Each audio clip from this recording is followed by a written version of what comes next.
Hello everyone and welcome to Foreign Policy Focus. This is episode 92 and I am the show's host Kyle. I got a lot of news stories for everyone today with the 9/11 being on Monday and focusing on kind of a different topic for that episode. There's an awful lot to talk about to catch up from news from over the weekend and the early part of this week. For those of you interested in sharing the show or just getting it out to more people, whatever, supporting the show in any way you can, please take a minute to share the show either by going to foreignpolicyfocus.libsyn.com or to my Facebook page, Kyle's Files, and share the show from there. It's really helpful. It gets it out to more people, and that's how shows like this grow. And the more the show grows, the more episodes I put out, the more different stuff I could do. I have some pretty cool stuff on the way that I think everybody's going to like, so let's get into the news of today.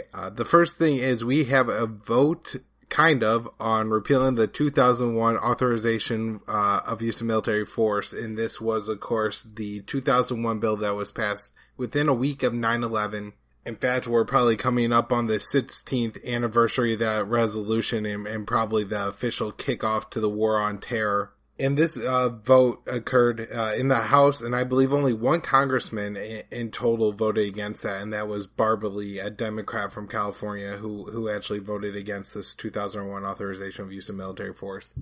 The authorization of use of military force isn't very long. It's under 100 words, so if anybody wants to go and bother to take the time to read it, they can. It pretty explicitly just says that the Congress is granting the president authority to go after Al-Qaeda and the Taliban. The explicit language in the text is something along the lines of those who perpetrated 9/11 and those who protected them. And this, of course, alludes to Al-Qaeda and the Osama bin Laden network of Al-Qaeda that was in Afghanistan, as well as the Taliban, who the United States said was protecting Osama bin Laden. I've talked about this in some recent episodes, so I'm not going to go over it again, but it's at least disputable that the Taliban were really protectors of Osama bin Laden and Al-Qaeda, and were more just asking the United States for the least restrictive of conditions before handing bin Laden and his gang of terrorists over. So over the past week, we have this upcoming vote on the National Defense Authorization Act for 2018. And from what I understand, this really is meant to just fund the military or the military plus the Pentagon for the next year. Tons of money, billions of dollars are in the bill, but often they attach little riders onto these bills that include other things. So this is where we get Obama signing the law that empowered the U.S. government to indefinitely detain an American citizen for an indefinite amount of time. And so, there are very important things that go on with this. In this year's authorization, our NDA, we have an amendment tagged onto the bill by Rand Paul that basically just said that we're going to repeal the 2001 authorization of use of military force. Rand Paul had to work very hard to even, had the, to attach the amendment on and then to attempt to get a vote on his amendment. Unfortunately, in the end, he didn't get a vote on the amendment himself. What happened is John McCain motioned to table the amendment, and then that motion passed 61-36. But I think a lot of people will just use the vote to table as a vote on the, repeal of the authorization of use of military force. It seems, Rand was far short of the 60 vote threshold that he really needs to be able to force anything through in the Senate, because of course they could just filibuster to get rid of this amendment, and, John McCain, Lindsey Graham, etc. would obviously go that route. But 63 votes, a lot more than I thought. I thought it was going to be like 6. I think there were a total of 3 Republicans. Rand Paul and Mike Lee were 2, and I can't remember who the other one was, to be honest, but there were 33 Democrats who voted along as well. I think Tim Kaine signed on to support this. And so, while this is really of note in the margin, right, all that happened is the Senate tabled a vote on on an amendment to a bill that hasn't even been voted on or passed. But had this vote gone through, then there may have been a very real chance that we could have had, a vote to end the war in Afghanistan. And, wouldn't that have been something? Of course, this wouldn't just end the war in Afghanistan. The 2001 authorization for use of military force has been used to justify at least 33, announced military operations across 14 different countries. And so when you look at it and you say, well, not just has the 2001 authorization and use of military force been used to justify a 16-year-long war in Afghanistan, it's been used to justify war in Somalia, in Yemen, in Libya, in Syria. I think even the more recent use of military force in Iraq has relied on the 2001 authorization, not on the 2002 authorization. So, good that we're getting a vote. Now, I think a lot of people who voted in favor of this, against tabling it so they could vote then in favor to have a vote on this amendment, were folks like Tim Kaine, who Senator Tim Kaine in the past has actually supported repealing the 2001 use of military force, but only to put in place a new updated one that would be very expansive. I've seen some of the proposed texts for the new authorization of use of military force. Really sets no limits and just kind of says we could tinker where we want in the Middle East so long as we're saying we're bombing Al-Qaeda or somebody related like the Islamic State or Al-Shabaab. And so in a way, almost better off with the 2001 that we have, AUMF that we have, over getting a new one just because look at, the very limited texts of the 2001 AUMF, and now the United States has fought a war in Libya and is now fighting a war in Syria for Al-Qaeda, not against Al-Qaeda, not against the jihadists, but we're arming and supporting the jihadists in those countries. And so if you think about what, damage could be done with a more expansive bill, it seems like a lot. And at least the 2001 AUMF has some constraints, but, just outright repealing it's the way to go. And good job, Rand Paul, for, doing all you could. Situations like this, and we actually, get some interesting statements from politicians on these endless wars that they seem dedicated to typically just ignore, because who could justify continuing a 16-year-long war in Afghanistan that's at this point obviously unwinnable. We have John McCain saying that passing the repeal of the 2001 authorization of use of military force to go after the dead Osama bin Laden and the, often fought against Taliban was premature and irresponsible. Using those words seems so stupid. Like John McCain could say something like, it's not sequential, we need to do it in a different order, we had to have something else in place before we just repeal it, all this other nonsense. But to say that it's premature, that repealing a 16-year-old war declaration is premature, is just simply ridiculous. Now, I know he means premature in that, we should have another one in place. But to be so, I guess, just out of touch with the reality of the situation in Afghanistan, what's been going on there. John McCain really exposes himself as being absolutely nothing more than a fool. And then saying that it's irresponsible, the kids fighting in Afghanistan now, they don't remember 9/11. They've been told about 9/11. They're 2, 3, 4 years old. And so to say that committing a population to a generational war, the war debt from Afghanistan will continue for generations to come. I mean, that this is a bill that John McCain's putting on his great-great-great-grandchildren. It is the absolute apex of irresponsible. And for him to just be so short-sighted and just so unable to see like what he is supporting is doing. And all these wars and all these weapon sales and everything that he's voted for and supported over the years has absolutely destroyed Afghanistan, but has committed the United States to its eventual downfall and destruction, and at least the debt the United States will take, if not, the loss of freedoms from all the wars and the, terror attacks in the United States to come because of his policies in the Middle East that have killed so many innocent civilians. Some news on the immigration front. We have the Supreme Court temporarily allowing parts of the travel ban to be reinstated. I'm going to try to do some little more research and see what parts and if it has a chance of being instated for a long time. I don't think it's a huge deal that it's been temporarily put back in place. The bigger deal would be that if it had been in place this whole time and it was temporarily unallowed, because then everybody could rush over real quick. But if it's just out of place for a week, then, that sets things back for a few immigrants a week. But other than that, everything's pretty baseline there. Doesn't seem like anything that should be too concerning yet. We have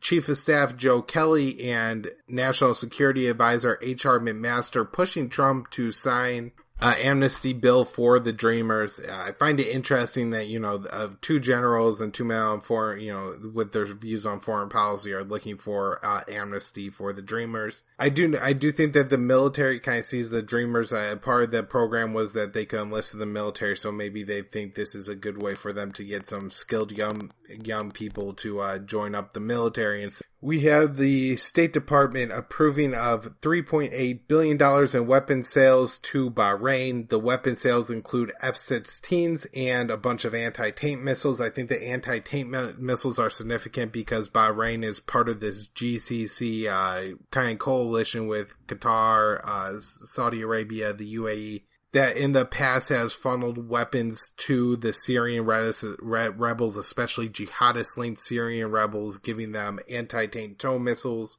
That for a long time was really plaguing and giving the Syrian Arab army a lot of problems. I think even one of those tow missiles went to shoot down a Russian jet or helicopter in Syria. The U.S. is also looking to add a small-yield nuclear weapon to its arsenal. The first thing just up front is, the research and development cost of this is going to be huge and stupid, and why would you ever go down this route to develop a new kind of nuclear weapon? I think the worst news is that having this weapon in the arsenal would make American presidents more likely to use a nuclear weapon. I think they would see it as a situation where they could drop a bomb with the force of, I'm using a nuclear weapon, but at the same time not be committed to using a nuclear weapon that is going to destroy an entire city. And so they, could kind of say, hey, look, it wasn't that big, but still look how serious we were. We nuked them.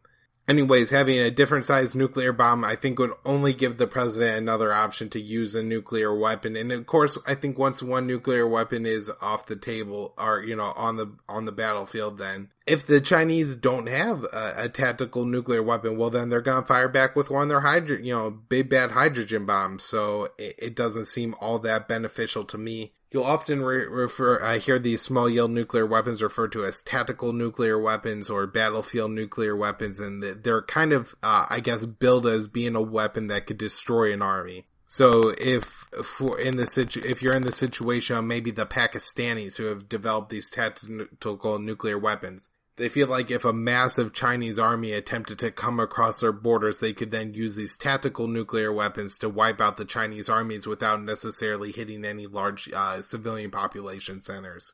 So I got a lot of information on the situation in Myanmar. I guess the first thing is that the country is the former Burma, so people may know it as that, and I think the name of the country switched pretty recently. The majority of the country is Buddhist, although there's a small Christian sect in the country who I am told has been persecuted by the Buddhist majority as well, and they're almost a nomadic people because they're afraid of the military, Buddhist military government in Myanmar. And then there's also another minority group that has had about 1,000 civilians in Myanmar, and that was the Rohingya, which is a Muslim population. Right now, it's at least being said that the Buddhist military is carrying out a ethnic cleansing campaign against the Rohingya. There has been a lot of criticism of the president or prime minister of Myanmar, actually, and that is Aung San Suu Kyi is, I believe, how you pronounce her name. She's a former Nobel Peace Prize winner. She was somebody who was glorified by the Obama administration and has overall just been somebody that the United States has said, see the situation, Myanmar here, we've made a success there. I'm not sure. I still can't figure out how this recent round of violence got started. It seems one of two things happened. Either just one day the Buddhist government picked up weapons and said, time is over. We're just going to get rid of these Muslims right now. Or it's possible that the Rohingya, there is at least some contingency, probably about 1,000 fighters that are linked to jihadists. So they may have either attacked the Myanmar government soldiers or a civilian center, Buddhist civilians, and that's what provoked the attacks. Either way, what we have right now is about 400,000 refugees having fled Myanmar for Bangladesh, which isn't a poor, very rich country anyways. And so, it's a situation where the people are going from a situation where they're desperately poor and being shot at to where they're going to be desperately poor and in a, kind of refugee camp. I don't think it's going to be a great place to live. They said, Bangladesh is fingerprinting everybody that comes across, and, these refugee camps often just aren't great places to have to live. There's videos online that are showing the burning of these villages. Some of the Rohingya villages. Some of these videos show explicitly the Buddhist soldiers burning down these homes and villages. And other videos will actually show the Rohingya burning down their own villages. I think there's two possibilities of what's going on. One I've been able to confirm is at least happening some, and that is the Buddhist soldiers are actually forcing the villagers to burn down their own villages at gunpoint. One of those situations where you zoom out a little bit more, and it's not that the civilians are burning down their houses, it's that they're being forced to, and that, that's being recorded. I guess in an attempt to, generate some sympathy and propaganda for their side. The other story I've heard speculated is that the, kind of jihadist contingency of the Muslim population is burning down some of the villages in order to,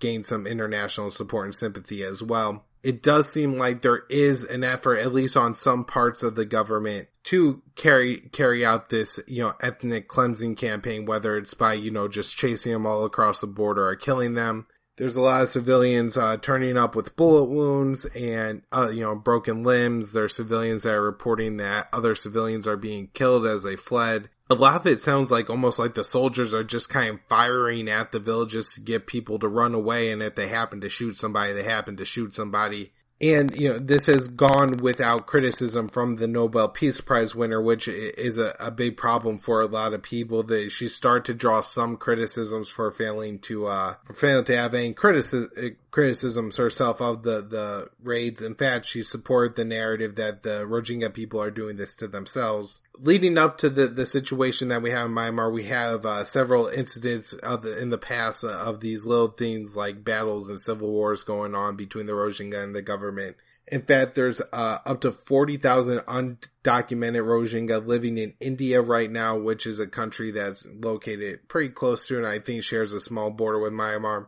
And India is actually looking to deport those 40,000 undocumented people. I think it would, create a hell of a problem if they did. Obviously, Bangladesh is already taking a lot of refugees. Where are they even going to go? In the past, the Israeli government has had a connection to the Buddhist military of Myanmar and has sold the Myanmar government at least 100 tanks. This is a military that's been known in the past to have carried out war crimes and some pretty terrible crimes, and so that's something we need to pay attention to. The U.S. Military has been linked with the Myanmar military, at least to some extent. John McCain in the Foreign Relations Committee announced that the United States was withdrawing efforts to move the two militaries closer together, and the UK has provided training to the Buddhist military.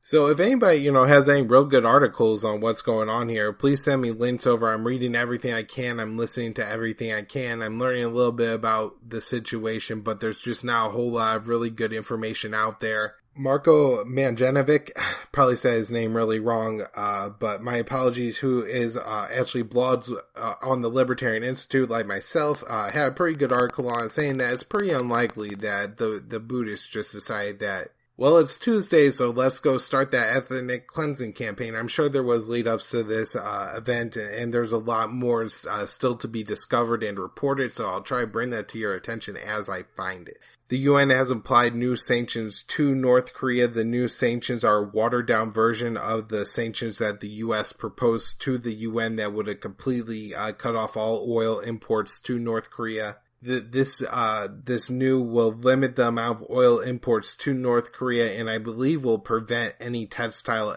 exports from North Korea to China. This, is, of course, I think we're getting really close to the point where we're going to start starving the North Korean population to death. And, you could argue that the government should fall in line and do what the U.S. wants, but the, North Korean government obviously believes they're going to be invaded if they disarm. And the U.S. has basically called off talks and said unless North Korea gives up all their nuclear weapons and missiles, we're not going to talk. And North Korea has said we're absolutely not going to do that, at least not before talks. Tensions are also heating up in the Persian Gulf, where we have an Iranian naval ship preventing a U.S.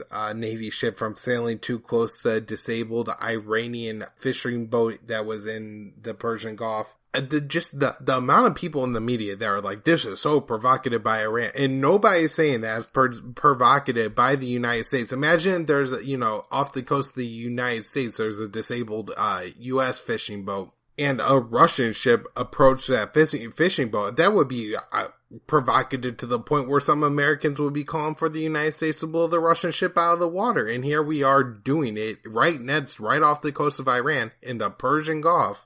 Unbelievable. We had the IAEA talking about the Iran nuclear deal, saying that the deal's good, that Iran's following the deal, that they're inspecting the hell out of Iran, and they know that the deal's good, and that the criticisms of the deal are bad.